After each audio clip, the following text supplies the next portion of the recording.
Hello everyone, welcome back. আপনারা দেখছেন RS blog, আর সাথে আছি আমি এমডি রিয়াদ। তো আমাদের চ্যানেলগুলোতে বেশ কিছুদিন ভিডিও আপলোড করা হয়নি, যার কারণে আজকের এই ভিডিওটি করা। তো আমরা এখন থেকে নিয়মিত ভিডিও আপলোড করার চেষ্টা করব। আশা করছি আপনারাও আমাদের ভিডিওগুলো আবার নিয়মিত দেখা শুরু করবেন। আর যারা হচ্ছে যে এরকম গাড়ি খুঁজছেন বা আমাদের আগের ভিডিওগুলো দেখে কল করছেন, তাদেরকে বলছি যে এই গাড়িগুলো আমাদের কাছে এখন খুবই কম রয়েছে, আর কি 2 থেকে 3 পিসের মতো রয়েছে। তো আপনারা যারা এই গাড়িগুলো ক্রয় করতে চান তারা স্ক্রিনে দেওয়া নাম্বারে কল করতে পারেন, অথবা ভিডিও ডিসক্রিপশন বক্স চেক করতে পারেন। তো আমাদের আরও বেশ কিছু নিউ গাড়ি চলে আসতেছে, আর সেগুলো দেখার জন্য অবশ্যই আমাদের চ্যানেলটি সাবস্ক্রাইব করতে হবে। আর হচ্ছে যে RS ব্লগে আমরা অনেক দিন যাবতীয় ভিডিও আপলোড করছি না, এখন থেকে কন্টিনিউ করব।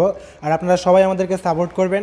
আর এই গাড়িগুলো ছাড়াও কিন্তু আমাদের গাড়ি ইনপুট হচ্ছে, নতুন নতুন গাড়ি ইনপুট হচ্ছে, সেগুলোর ভিডিও দেখতে চাইলে অবশ্যই আমাদের সাথেই থাকবেন। আর হচ্ছে যে আমাদের নিয়মিত ভিডিও এখন থেকে আপলোড করার চেষ্টা করব আমরা। আপনারা সবাই আমাদের চ্যানেলটি সাবস্ক্রাইব করে নোটিফিকেশন বেল বাটনটি এনাবল করে রাখবেন। দেখা হবে নতুন কোনো আরেকটি নতুন ভিডিও নিয়ে আমাদের সাথে।